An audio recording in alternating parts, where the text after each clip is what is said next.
Le président malien Assimi Goïta a reçu en audience des otages marocains libérés, un événement à la fois diplomatique, humain et stratégique.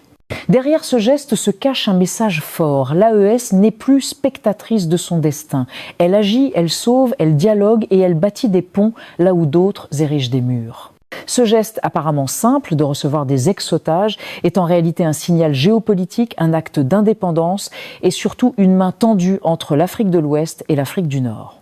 Qui sont ces otages? Comment ont-ils été libérés? Pourquoi le président Goïta les reçoit-il? Et surtout, quels sont les dessous géopolitiques et symboliques de ce moment? Nous allons tout décrypter dans ce reportage exclusif. L'histoire débute bien loin des palais présidentiels et des tapis rouges.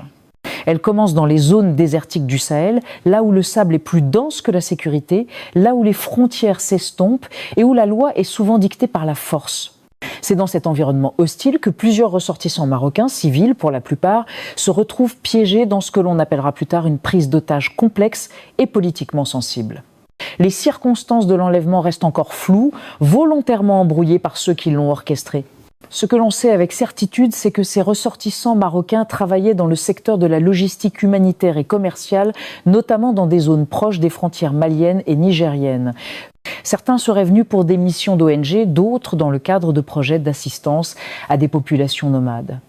C'est précisément cette zone grise, à la croisée de la bienfaisance et des conflits armés, qui a été exploitée par les groupes terroristes.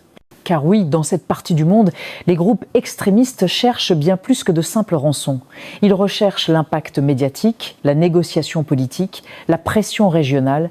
L'enlèvement d'étrangers, même africains, fait partie intégrante de leur stratégie. Dans ce contexte, le choc au Maroc est immédiat. Dès l'annonce de la disparition de plusieurs citoyens marocains au Sahel, les autorités à Rabat déclenchent une cellule de crise.